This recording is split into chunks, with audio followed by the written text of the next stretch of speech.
Bonjour à tous pour ce deuxième point d'étape, les chapitres 8 à 14 des Actes des Apôtres. Reprenons rapidement quelques petits éléments. Au chapitre 8, nous y trouvons la joie caractéristique de l'annonce de l'Évangile.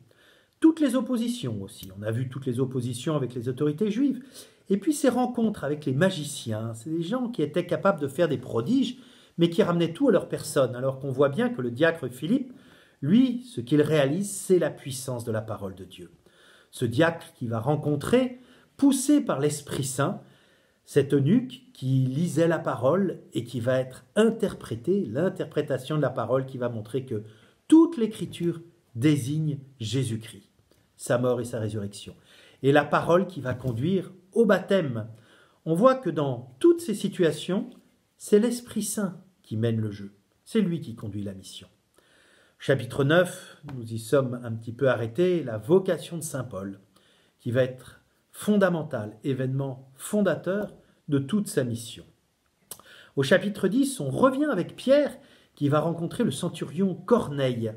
Le centurion Corneille avec toutes les questions de pureté rituelle. Est-ce qu'on peut aller chez les païens? Qu'est-ce qu'on va demander aux non-juifs? Jusqu'où on va aller?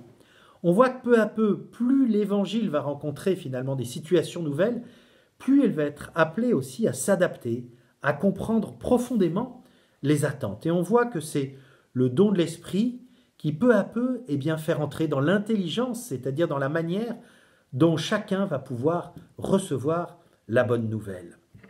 Au chapitre 11 va être aussi question de la pureté rituelle, question qui était déjà présente au chapitre 10 avec Corneille, cette vision des animaux, où il y avait les animaux purs, impurs, ce qu'on pouvait manger, ce qu'on ne pouvait pas manger. Du coup, toutes ces lois rendaient difficile de partager simplement avec un repas avec des non-juifs.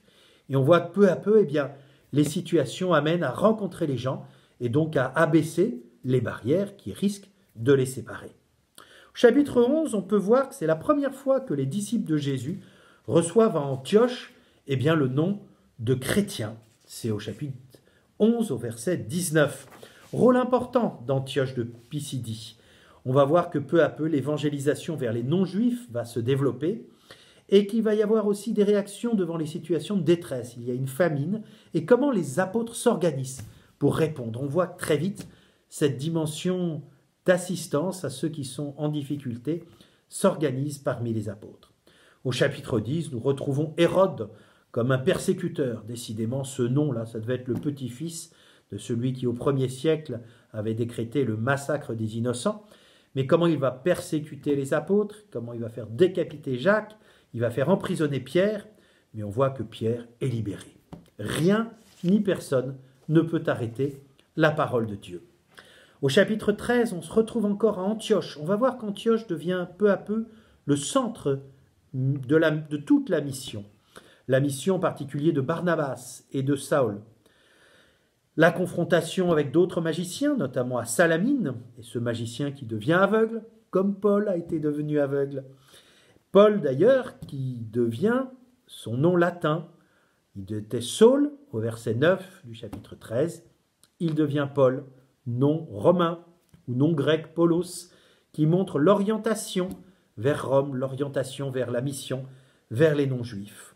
On retrouve aussi des réactions par rapport à ces homélies dans les synagogues qui rameutent dans un premier temps beaucoup de gens et puis qui dans un second temps suscitent jalousie, passion, etc.